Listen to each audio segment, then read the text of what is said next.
Airoli railway स्टेशनच्या पूर्वेकडील ठाणे बेलापूर रस्त्यावर एका गाडीने अचानक पेट घेतला। घटनास्थळी अग्निशमन दल, पोलीस व वाहतूक पोलिसांचे कर्मचारी तत्काळ पोहोचले असून आग आटोक्यात आणण्यात यश आले। तेथील चायनीजच्या गाडीला अचानक लागलेल्या आगीने भस्म करून टाकली आहे। सदरची घटना मंगळवार दिनांक 10 जून रोजी संध्याकाळी 8:30च्या दरम्यान घडली। घडलेल्या घटनेमुळे अनेक तास वाहतूक खोळंबली असल्याने प्रवाशांचे हाल झाले।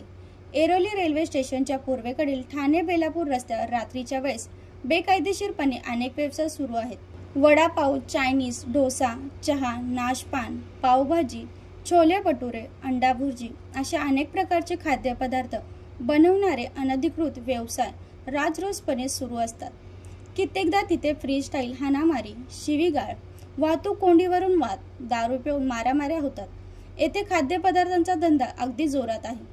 एखादा जुना पुराणा भंगार टेम्पो घ्यायचा, त्याला वरवरून संपवायचे आणि एखाद्या नेत्याच्या वरदी हस्तीने इतरांना मॅनेज करून त्यामध्ये बेकायदेशीरपणे रस्त्यावर धंदा सुरू करायचा, असे उद्योग ऐरोलीत सध्या सुरू आहेत। अमोल कांबळे, जनशक्ती, नवी मुंबई।